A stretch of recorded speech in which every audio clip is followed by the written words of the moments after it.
Hello and welcome to final round front nine coverage of Canadian Nationals at the Harvest Huck. This tournament was brought to you by the Quality Inns and Suites, Innova Canada, and Best Western Plus. Our coverage is brought to you, as always, by the amazing patrons of Park Pro and the PDJ of Canada.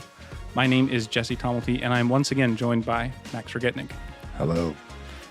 We've had front row seats at pretty flawless golf right now, and with Thomas Gilbert leading the tournament through two rounds, putting down a 12 down at the ski hill and a 13 down at the golf course.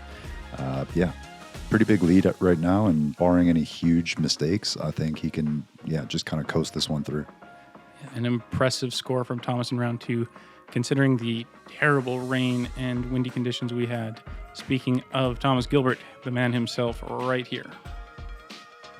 Yeah, really showcasing his power on the golf course, being able to essentially jump putt his approaches, really took the danger out of a lot of the holes.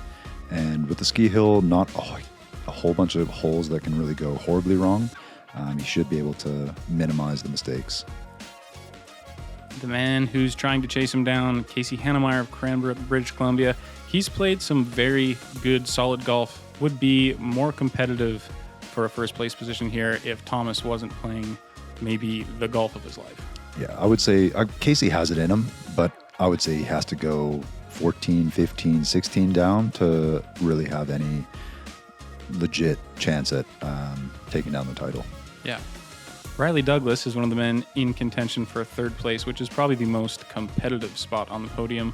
It's his first time on coverage as far as I know, and he is from Edmonton, Alberta.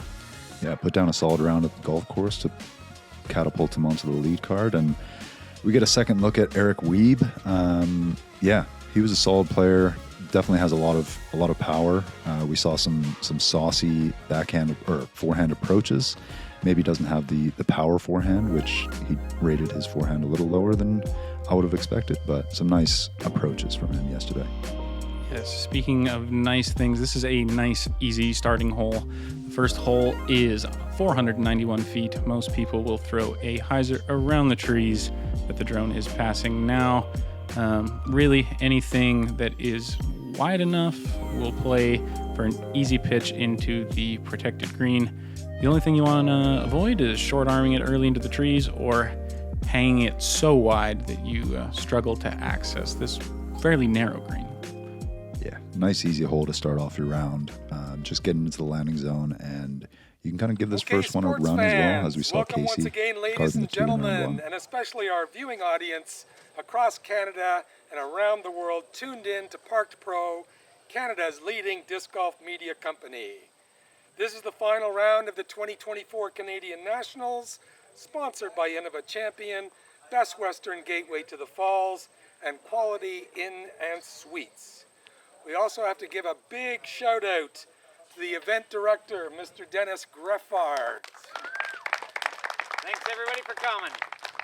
The course TDs, Carrie Neal and John Goldthorpe, plus all the other volunteers for bringing us this great event.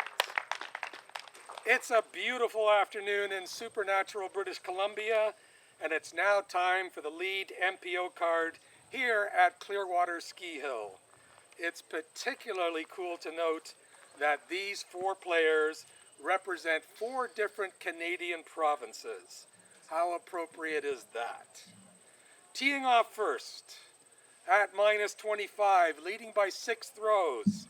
He is the 2022 Canadian National Champion, hailing from Toronto and sponsored by ThoughtSpace Athletics. Please give it up for Thomas Gilbert.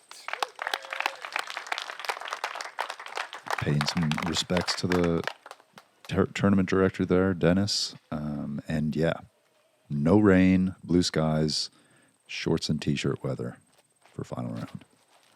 Yeah, far cry from the conditions of yesterday, and kind of a nice way to conclude the national championships. Thomas coming up a little short there, but shouldn't have any issue with the upshot. Just getting around those first two trees is all you need. He is the 2023 and defending Canadian Nationals champion. Sponsored by Prodigy, Limber Disc Golf and Flex Zone. Hailing from Cranbrook, BC, please welcome Casey Hanemayer.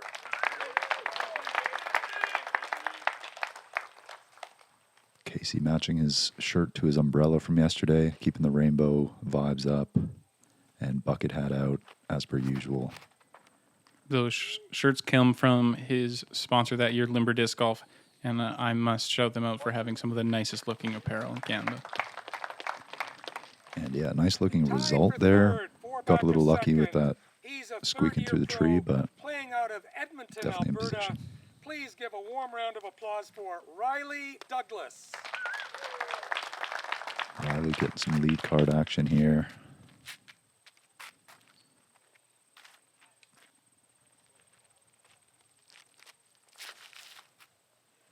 Nice looking backhand hyzer and should be right in the sweet spot.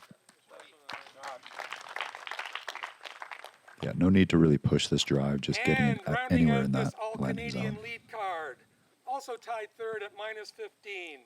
He recently won Saskatchewan Provincials from Winnipeg, Manitoba. Let's hear it for Erik Wiebe.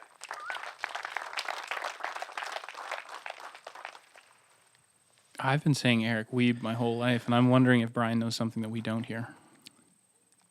As have I. I've always said Erik Wiebe, and yeah, we might be doing him a disservice by saying that. But I mean, I think we could trust the announcer there. He's world traveled, so Absolutely. we might need to change.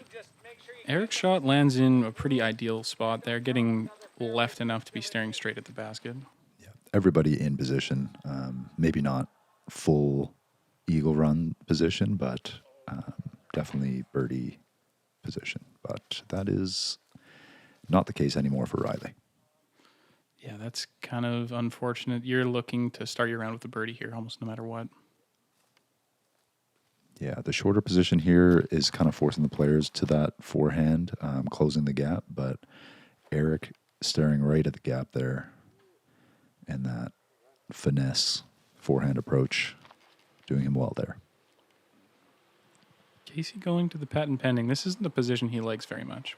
No, he pushed his drive a little too far straight, but was lucky enough to fade through the trees to at least have that option of patent pending and nothing really in his way, but still birdie opportunity on the table.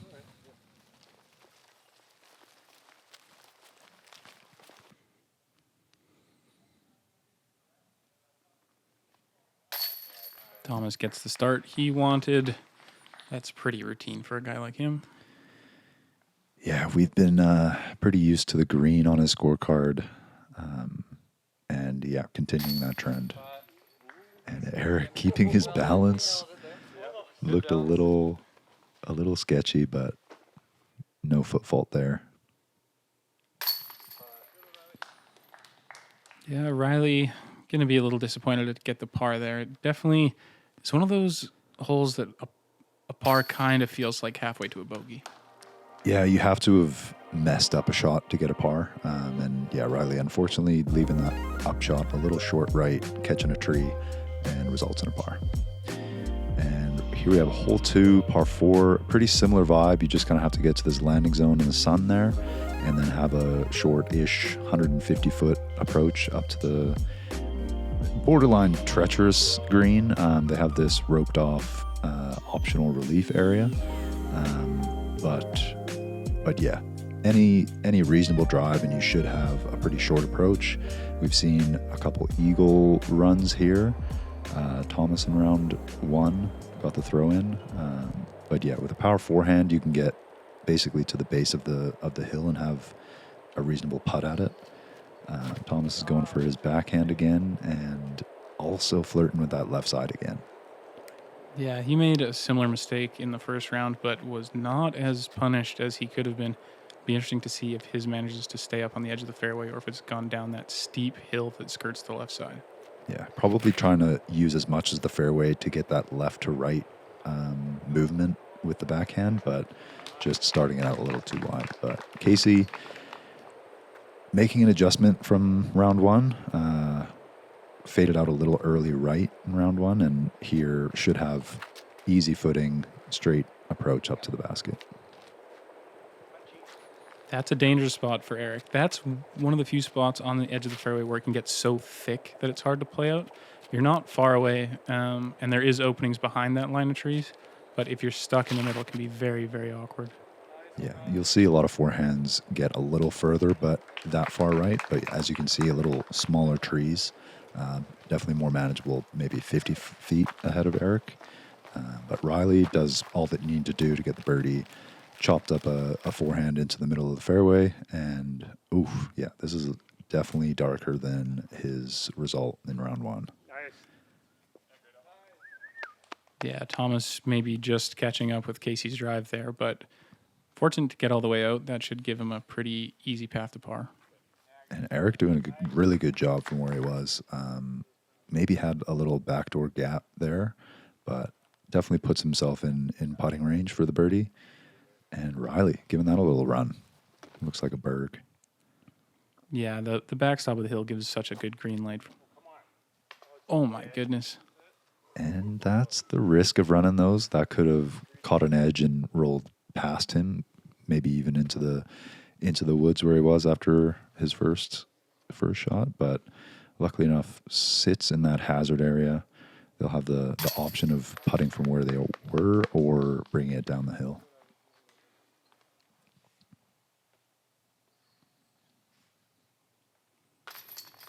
And Erik squeezing it over the rim to get the birdie. No pictures on the scorecard. And Thomas maybe averaging out his throw-in eagle in round one for the par. Net birdie. And a birdie for Hanemayer. Yeah, that's very well played by those guys. It's a little less of a must get than the first hole, but still a very much must get for a leader group. And there's the pucker from Erik. Not sure if it was gonna fight his way over the rim. But birdie start for Erik. Speaking of things that make you pucker, hole 3 here is a tight tunnel. Most guys are going to select a forehand, trying to kind of skirt the biggest gap on this left side before fading and skipping up somewhere into the hillside near the basket. The pucker part comes in with the OB line that is all the way down the left side of the fairway. An unfortunate tree kick can kick you down there, and even an unfortunate roll away on the putting green. Yeah, it really comes down to the putt. You can get some unfortunate rolls on the drive, but most people are just kind of pushing this forehand to skip up somewhat on the hill, and most of them kind of settle around there. But Casey getting a little adventurous. Yeah, long you look let for that go the two. inside, hey? Yeah, long look for the two, but Casey more than capable to make a handful of those.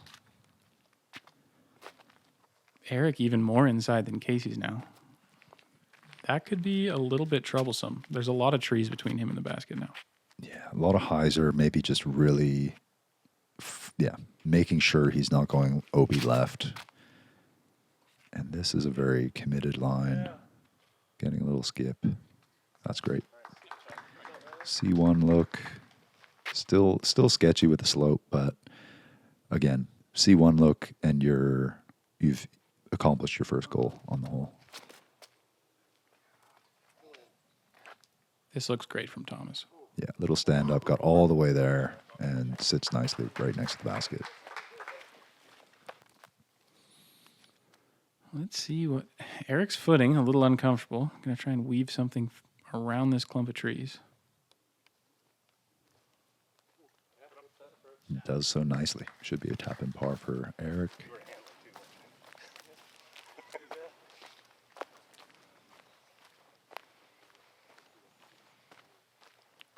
Matt's going for a little adventure in the woods here as he gets reset for Casey's.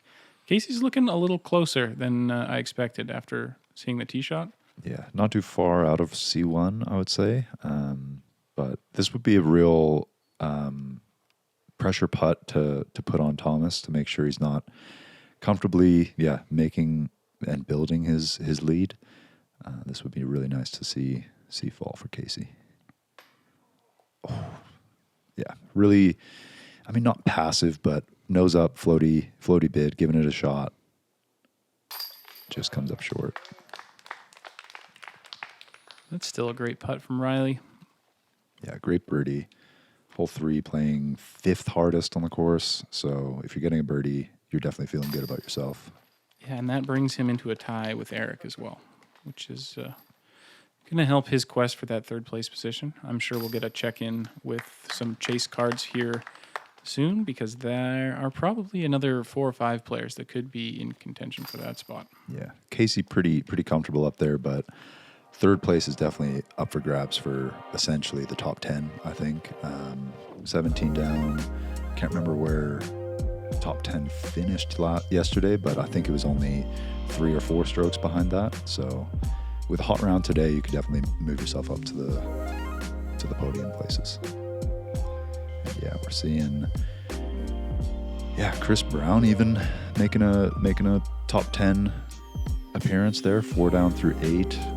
Forrest, Shade, and Thomas also in that 13, 14, 15 range, as well as Max Regitnig here, 3 through 4, and Nick Culver hanging around at 16 down, right after our lead card, 17 downs. And here we have hole 4, the new par 3 position, playing from a short tee pad, 280 feet. There is a Mando on the right side where you have to pass on the left.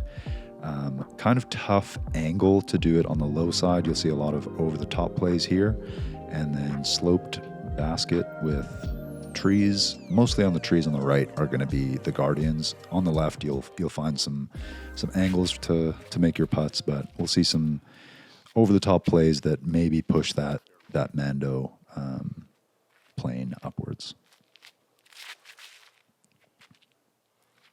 It's so hard to see where it crosses when you're throwing that high in the air, especially with the sun in your eyes. That looked like it was pushing the Mando. Yeah, they did have a spotter here, but I'm not sure if we can really take their word for whether or not they're missing or making. Really just up to the players. And it does kind of put us in an awkward spot where, obviously you want to give the benefit to the player, but the ideal line is kind of right over that Mando. And it looks like everybody's getting somewhat up there, but just an awkward hole.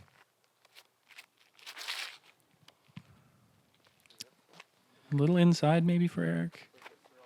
Yeah, that's the making sure you're not missing the Mando, and Erik gets a nice trickle down to almost bullseye, so that was really well done. Casey not quite getting all the way there, but easy chip up. Might have caught in a branch to... Yeah, the branch knocked him down at the end. Didn't get the full scramble he wanted, but it still looks like it finds the circle. Yeah, Thomas from long of the basket, catching metal, but I didn't see if that did settle. It is quite severely sloped here, so it definitely can get some long rollaways, but if Riley's going, it should be pretty close. And Riley might have found himself behind that tree, which is not so hard to get around, but when you're tight to these small ones, it's very, very cumbersome and awkward. Casey not moving backwards, but would have been nice to pick up a stroke on Thomas. Taking a par on that one. Birdie look. Squeaking through the chains there for Erik. Yeah, that is unfortunate. He was set to get his stroke back from Riley here. And a par frame for the boys there. Hole 4 playing as the hardest hole, probably just because of the lack of birdies. Only 4 people getting the birdie there. But yeah, not too many big numbers, but just not enough birdies to catapult it up on the handicap. Hole 5 is a 560-foot par 4. One of the quirkiest parts is how high this hill that we're passing is now. Kind of makes this gap we're flying through feel a little smaller. Dealer's choice of what you throw off the tee. Most guys will try and chop off as much as possible. Discs landing somewhere to where the drone is now. And then a straight shot or soft hyzer into the basket. Big danger here being not making the gap or potentially just pushing your approach too far, as the trees are quite tight and make putting a little awkward.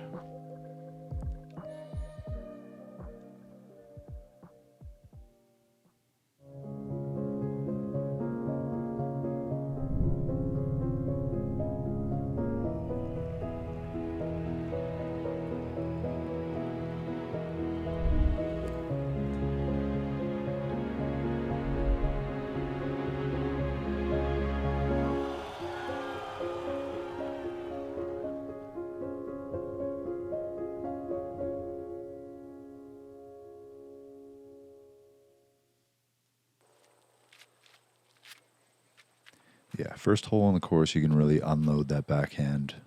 But yeah, like you said, this gap does feel a bit smaller. Just how the hill kind of builds on your left side, maybe forces you to yank it a little bit towards the right. Riley getting through, but going to be longer than he would like to the pin there. Yeah, one thing to be said is there is sort of like a ditch bank on the other side as you come out of the gap, and being short of that is really not ideal. Good pull from Thomas. Doesn't need to go full bore with his power. Can just smooth one through there. Should have a routine up and down.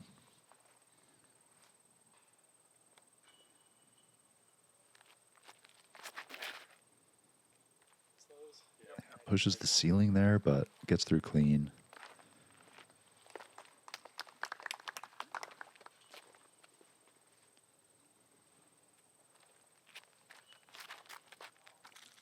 And this is the misfire you don't want from Erik. Yeah, really taking birdie out of play. Not getting through this gap. You really have to pull off a miraculous shot to even put yourself in a position that you could get a throw in or a long putt. Yeah, and he just undercommits to the angle as well. That's fading down the hill, making this approach even harder. Yeah, played as the fourth easiest hole in the day, so one of the holes you're definitely wanting to get a birdie if you want to move up the leaderboard. And that wasn't great. Coming into C2, I think Thomas would definitely expect a little better. Or I'm sorry, was that Riley? That was Riley. Sorry, yeah. Yeah, Riley looked like he was reaching for a fast disc there too. Might have just ended up shorter than he intended off the tee. Yeah, Riley and Thomas wearing the same color shirt. That's wrong. Great upshot from Thomas. Making easy work of these par fours with his power. Erik's left his a bit short as well. Not how he drew the hole up, and not what I expected out of him either. We saw him be so smooth and precise in the second round. I really expected him to hit that gap with a lot of gusto. Yeah, Casey and Riley kind of have this awkward circle's edge putt. Maybe even having to release it on some Annie to get around those bushes, but neither of them able to capitalize on the birdie, but Erik with a nice par save there. Yeah, that's a great putt with the way he played the hole prior. That you would expect some bogey potential, but not for that man. And another stroke on the card for Thomas, extending his lead to 7. And yeah, you're starting to feel like this is Thomas's to lose for sure. He just kind of has to take some birdies here and there. Doesn't have to do anything crazy. Doesn't have to risk anything. Can really have a no stress down to the finish here. And hole 6, nice little downhill par 3, 390 feet. Probably plays 40, 50 feet short of that. A lot of players playing mid or fairway. Really just matching the angle of this hill, not playing too overstable. The mistake is going long. Once you go long on this pin, it gets pretty dark. Most people fading out a little early left and having a little downhill putt of the basket, but yeah, only mistake to make is going too far on this hole. The boys are out checking the wind, as it is quite sheltered on that tee box. Yeah, definitely a hole that gets very hard when it does get windy. Really exposed to this ski run to your left. And pretty safe spot for Thomas there, just bailing out left. He'll have a circle 1 putt for his birdie, but downhill enough that if you airball, you can find yourself a little down that hill, but a little slip on the tee pad from Riley. I do seem to remember that tee box being a little bit slippery. Maybe the sun not quite getting through the limbs to dry that tee box after all the rain the day prior. Another slip from Casey. Definitely got a bit more on it than Riley, though. I think he's going to be very happy with that result from a slip. So circle's edge look for Casey.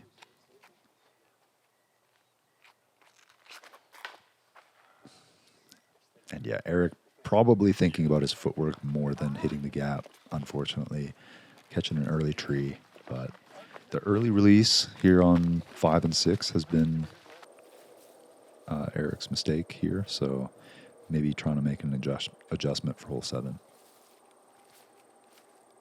Impressive that he made it farther than Riley's disc.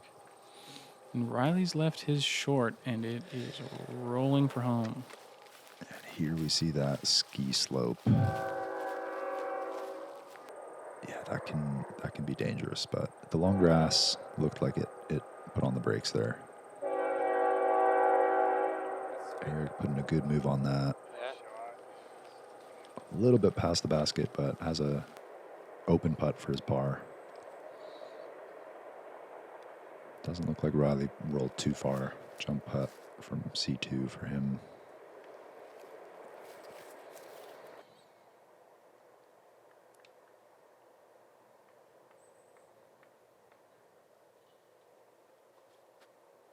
Yeah, good putt.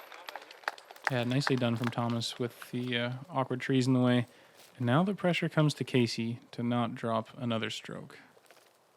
Yeah, it's pretty tough when you're in this position Casey's in, where you have to essentially tell yourself, I have to birdie out to give myself a shot. And that pressure that you can put on yourself can make these putts just a little tighter and, just a lot of pressure to put on yourself. Yeah, you see it from him there, and that's not a distance that Casey frequently misses from.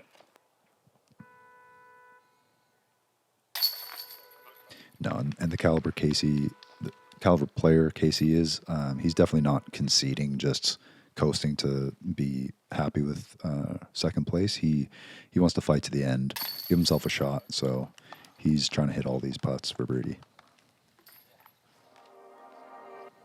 And unfortunate bogey coming from Riley.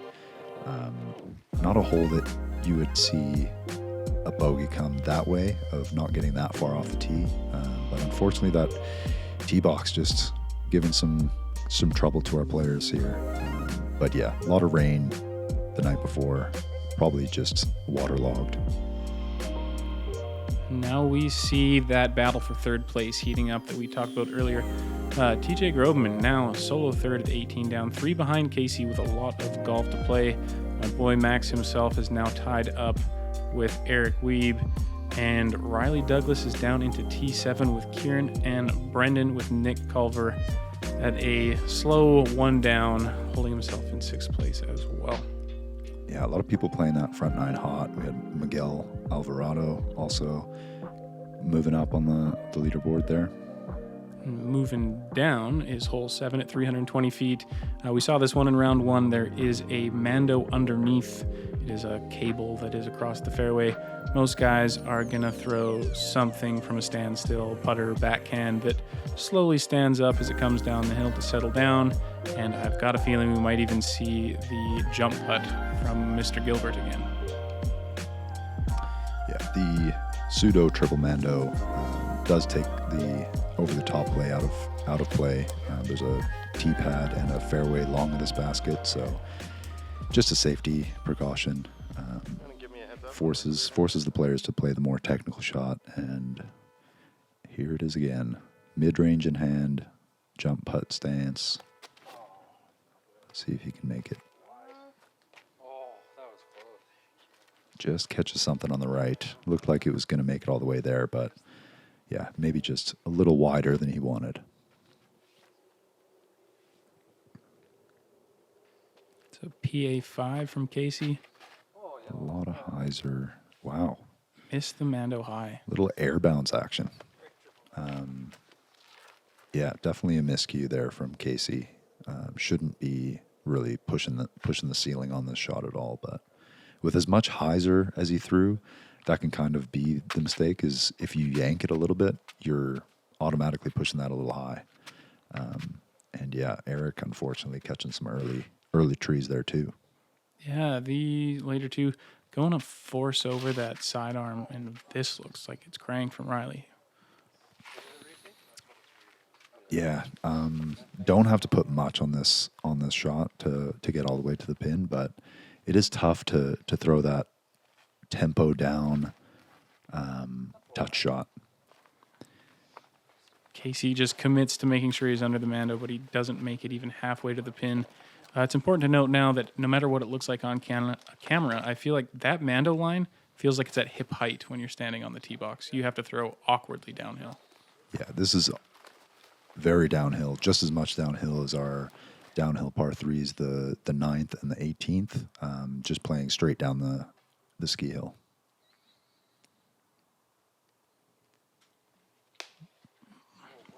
Yeah, tricky lie there for Riley.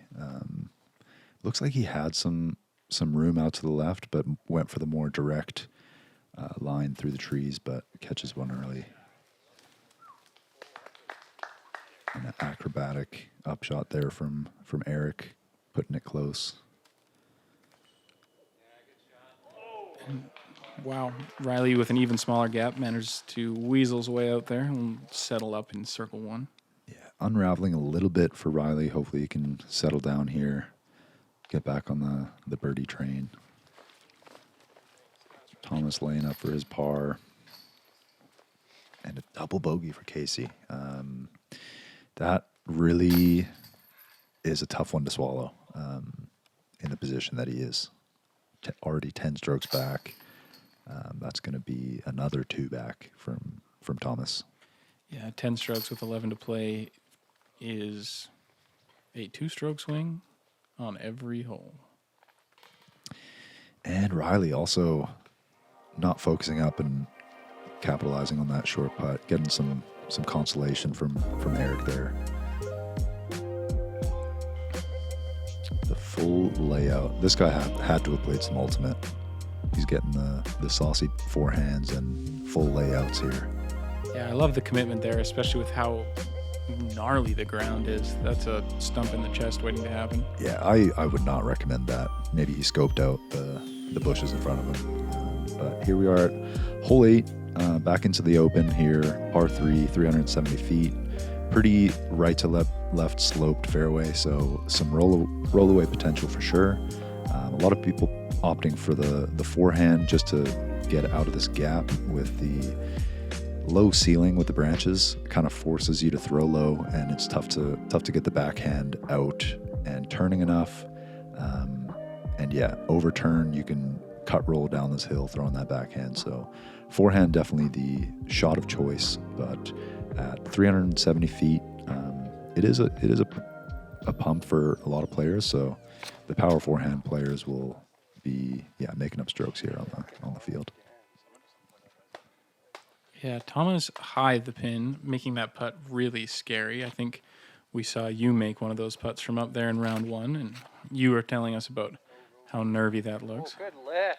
Yeah, not the hole you want a long putt, and Erik is going to be laughing at that tap in. Very well done. Yeah, it's a great forehand from Erik. We saw his power forehand look a little shaky in round 2. It seems like he's corrected that. And Casey put in a really nice move on this one, barring any rollaways. Curls up at circle 1's edge. Hopefully Casey can reel it in after that double bogey and bounce back with a birdie here. This one is important for Riley. And just a little low. Looked like he had full commitment on the shot, just didn't get it high enough to get all the way there. And yeah, pretty tough putt to fully run there. Probably just laying up for the par, as does Thomas. Not needing many more birdies to bring this one home. Comfortable range for Casey. Picks up the birdie.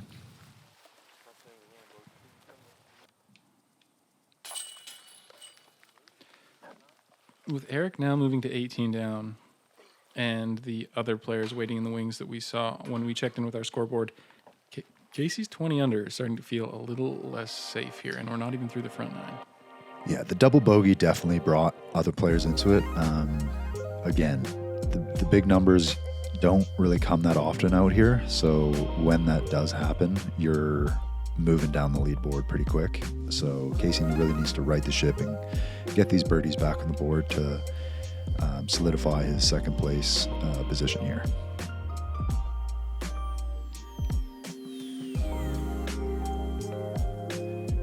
Hole 9 is 360 feet straight downhill like we've seen before. Once you poke out of the trees, it is all about sticking the landing on this hard-packed green. See a few different plays. The power down putter, stable putter or hyzer putter does pretty well. See a couple overhand shots as well, and maybe even the odd grenade. The spiking shapes definitely help mitigate the ground play here, as we've seen some 50, 60 foot skips. Yeah, Thomas was also jump putting this one in round 1, so wouldn't be surprised to see that again. Erik looking like he's throwing a berg. Great choice with no glide. But yeah, it's really all about the ground play. If you land it next to the basket, you're skipping 40 feet long. Yeah, Casey gonna bust out that thumber. Came up pretty short in round 1, so hopefully you can make an adjustment, get a little more length on this shot.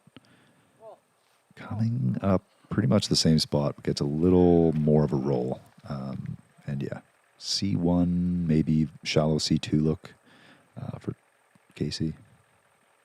Yeah, Casey throws so downhill with it, it doesn't give it a ton of time to get out there. And here we have another jump putt from Thomas.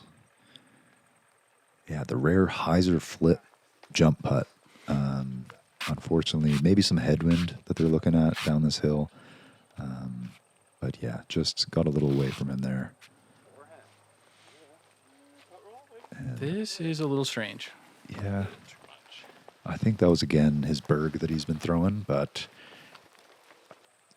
yeah, it's a tough shot, especially with a forehand where it's tougher to keep that disc going straight.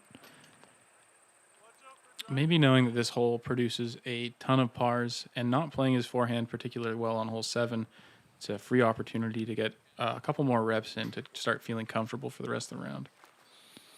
Great looking bid from Erik, just coming up short, hitting the cage. And Thomas finding some rough on a hole that is pretty wide open there, but finding change as well from there. So good effort. Gotta be wondering if the jump putt gimmick doesn't pay off there, if it might have been wiser to go with a more conventional approach. And Casey finishing the front 9 birdie, trying to mitigate that double bogey duck on the hole 7. Yeah, Casey just needs to bring it back, pick up a couple birdies on the back, and solidify his second place.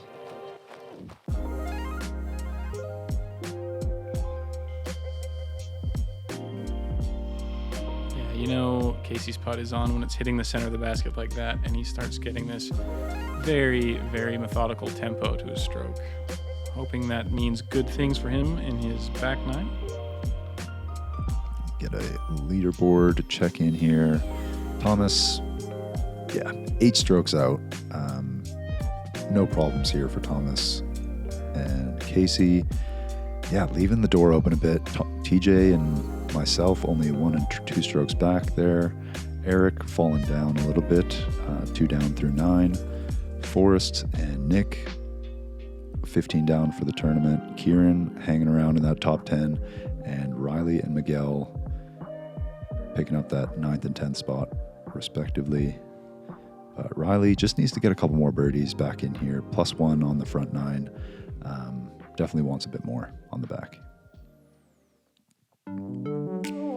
If you'd like to see the exciting conclusion of Canadian Nationals 2024, keep it locked to Park Pro, as that coverage is coming out very, very soon. Thanks so much for watching.